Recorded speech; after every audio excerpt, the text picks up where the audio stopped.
तो दोस्तों आज का हमारा टॉपिक होगा कि हमारे घर में जो हम दूध यूज करते हैं, चाहे वो दूध गाय का हो या भैंस का हो, वो आता कैसे है, वो बनता कैसे है गाय के और भैंस के अंदर। तो जानते हैं इसके पीछे की साइंस कि वो दूध किन किन प्रोसेस से होकर गुजरता है और लास्ट में हमें दूध मिलता है पीने के लिए।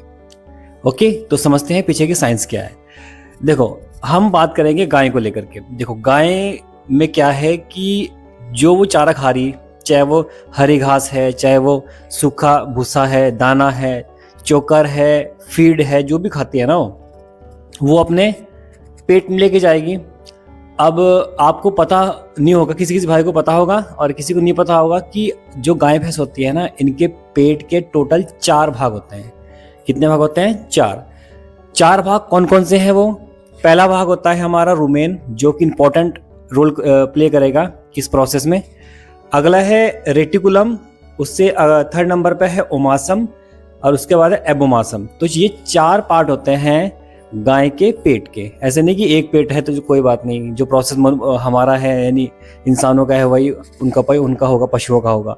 तो उनके पेट के 4 भाग होते हैं। तो उसमें जो सबसे इंपॉर्टेंट रोल प्ले करता है मेरे दोस्त, वो करता है रुमेन। रुमेन में क्या होता है कि इस वाले पेट के पार्ट में करोड़ों गुड बैक्टीरिया होते हैं, जिन्हें हम बोल सकते हैं कि अच्छे बैक्टीरिया होते हैं, क्योंकि बैक्टीरिया कुछ गंदे भी होते हैं, यानी कुछ हानिकारक भी होते हैं, कुछ अच्छे भी होते हैं। तो इस वाले जो रुमेन वाला पार्ट है पेट का, इसमें अच्छे बैक्टीरिया होते हैं। और ये बैक्टीरिया का काम होता है कि जो हमारी गाय चारा खा रही है, चाहे वो हरा है, कैसा भी चारा है, उससे चारे से पोषक तत्वों को बाहर निकालना, ये काम होता है रुमेन वाले पार्ट का। इसका जो वो खाना खा रही है उसमें जो गुड बैक्टीरियाज हैं, जो चारा खाएगी उससे पोषक तत्वों को बाहर निकालना। जो भी इसमें न्यूट्रिएंट्स वगैरह होते हैं ना, कैल्शियम हुआ, फास्फोरस, जिंक, जो भी हम अपने गाय को देते हैं, पशुओं को देते हैं, तो उसमें कुछ इंपॉर्टेंट न्यूट्रिएंट्स होते हैं जिसे पोषक तत्व बोलते हैं हम लोग।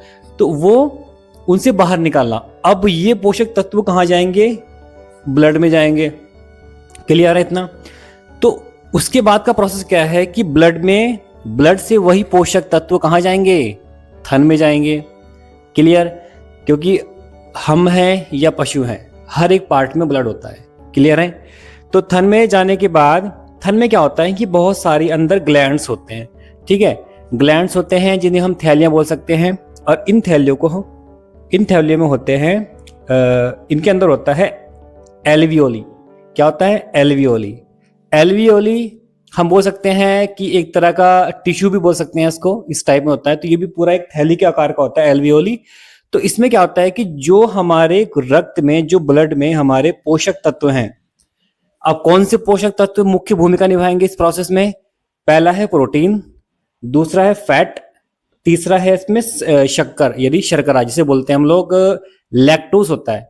दूध में कौन सी आई थिंक लैक्टोज होता है, लैक्टोज शर्करा वगैरह बोलते हैं इसको।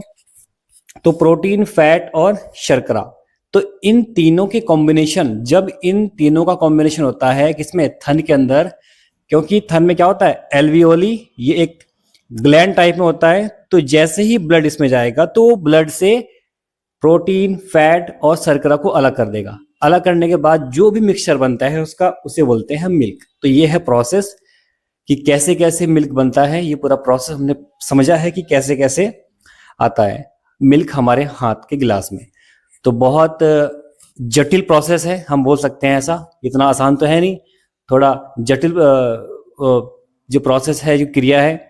तो इन सब तरीकों से हमें मिल्क मिलता है, ये सब चीजें। इसमें बोलते हैं कि दूध पीने पे इसमें प्रोटीन ज्यादा होता है, या फैट भी वसा होती है ना, जिससे घी वगैरह बनता है, और शर्करा भी, हल्का से मिठास भी होती है दूध में। ठीक है, ये सब आपको पता होना चाहिए पहले से। अगर नहीं पता है तो अब पता लग गई होगी। अगर वीडियो मेरे भाई अच्छी लगी होगी, ओके, तो फॉलो कर लेना। राधे राधे।